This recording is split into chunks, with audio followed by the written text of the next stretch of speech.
Senator Mohammad Aurangzeb, Minister for Finance and Revenue, to present the federal budget for the year 25-26.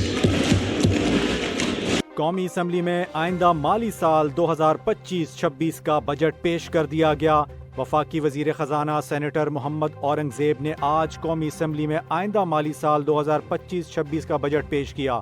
Budget تقریر میں معاشی استحکام اور ترقی پر زور دیا گیا اور وزیر خزانہ نے کسی منی بجٹ یا نئے ٹیکس کے نفاذ کی تردید کی۔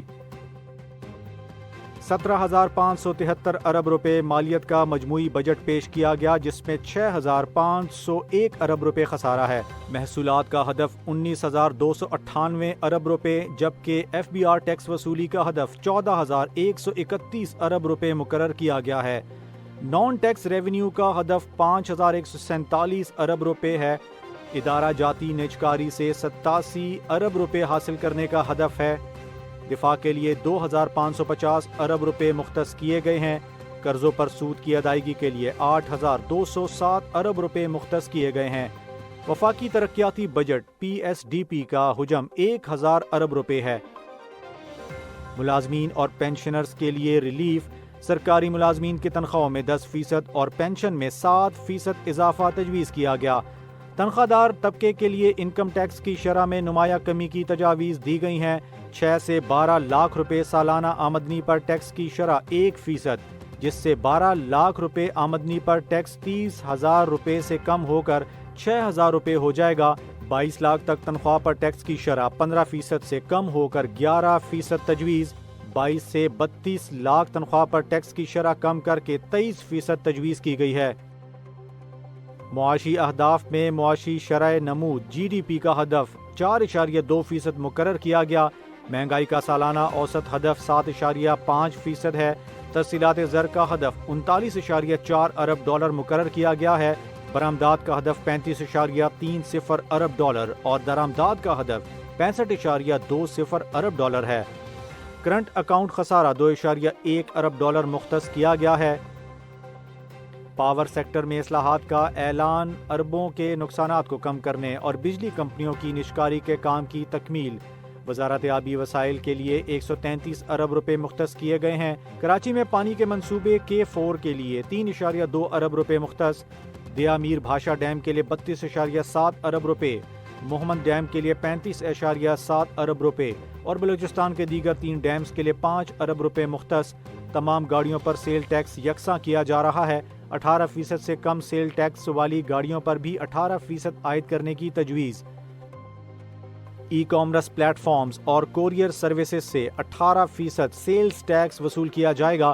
تعلیم کے لیے 18.5 ارب روپے، جس میں سیلاب متاثرہ اسکولوں کی تعمیر کے لیے 3 ارب اور یوتھ سکل ڈیولپمنٹ پروگرام کے تحت 4.3 ارب شامل ہیں۔ سالانہ 20 کروڑ سے 50 کروڑ روپے آمدنی پر سپر ٹیکس میں 0.5% کمی کا فیصلہ۔ الیکٹرک گاڑیوں کو ترجیح دینے کے لیے نئی انرجی وہیکل پالیسی منظور کی گئی ہے۔ وزیر خزانہ نے بتایا کہ 9,000 میگا واٹ کے بجلی گھروں سے معاہدے ختم کر دیے گئے ہیں تاکہ سستی بجلی حاصل کی جا سکے۔ انہوں نے یہ بھی بتایا کہ ریاستی ملکیتی ادارے قومی خزانے پر 800 ارب روپے کا اضافی بوجھ ڈالتے ہیں اور قومی ایئر لائنز جیسی ٹرانزیکشنز جلد مکمل کرنی ہوں گی۔ پاکستان حجاج کرام کی وطن واپسی کا آپریشن کل 11 جون سے شروع ہوگا۔ مینیجر اسلام آباد انٹرنیشنل ایئرپورٹ آفتاب گیلانی کے مطابق پہلی حج پرواز صبح 3 بجے جدہ سے اسلام آباد پہنچے گی، جس میں 307 حجاج کرام وطن لوٹیں گے۔ پوسٹ حج آپریشن 10 جولائی تک جاری رہے گا، جس کے دوران 30,000 سے زائد حجاج کرام اسلام آباد ایئرپورٹ کے ذریعے وطن واپس پہنچیں گے۔ آفتاب گیلانی نے بتایا ہے کہ 1 ہفتے بعد مدینہ منورہ سے بھی واپسی کی پروازیں شروع ہوں گی۔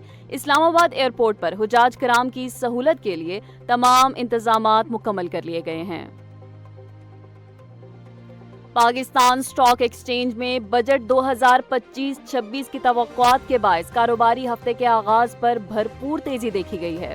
سرمایہ کاروں کا اعتماد بڑھنے سے 100 انڈیکس نے نئی تاریخی بلند ترین سطح کو چھو لیا ہے۔ ٹریڈنگ کے دوران 100 انڈیکس میں 922 پوائنٹس کا نمایاں اضافہ ریکارڈ کیا گیا، جس کے بعد انڈیکس 1,22,563 پوائنٹس کی سطح پر پہنچ گیا۔ آج دن کے دوران ایک موقع پر انڈیکس 1,22,598 پوائنٹس کی نئی بلند ترین سطح پر بھی گیا۔ یاد رہے کہ گزشتہ ہفتے کاروبار کے اختتام پر 100 انڈیکس 1,21,641 پوائنٹس پر بند ہوا تھا۔ بجٹ سے جڑی مثبت توقعات نے مارکیٹ میں نئی جان ڈال دی ہے، جس سے سرمایہ کار پرجوش نظر آ رہے ہیں۔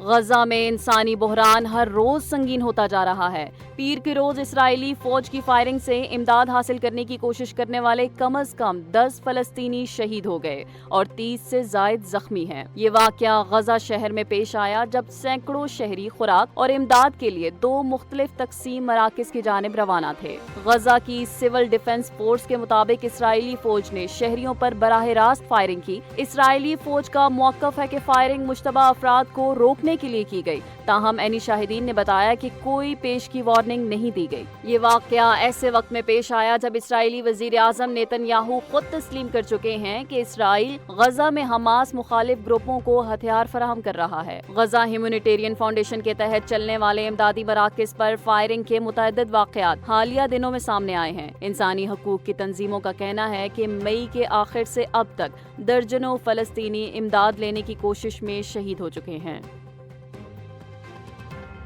Chairman Pakistan cricket board Mohsin Naqvi نے سابق کپتان ثنا میر کو ICC ہال آف فیم میں شمولیت پر مبارکباد پیش کی ہے۔ انہوں نے اپنے بیان میں کہا ہے کہ ثنا میر نے سبز ہلالی پرچم کو بلند کیا اور پاکستان کا نام دنیا بھر میں روشن کیا۔ محسن نقوی نے کہا ہے کہ ویل ڈن ثنا میر، پاکستان کی بیٹی نے پاک دھرتی کا مان بڑھایا ہے۔ ان کا مزید کہنا تھا کہ ثنا میر پاکستان ویمنز کرکٹ کا اثاثہ اور لاکھوں نوجوان لڑکیوں کے لیے ایک رول ماڈل ہیں۔ انہوں نے کہا کہ ہال آف فیم میں شمولیت پاکستان ویمنز کرکٹ کی تاریخ کا سنگ میل ہے۔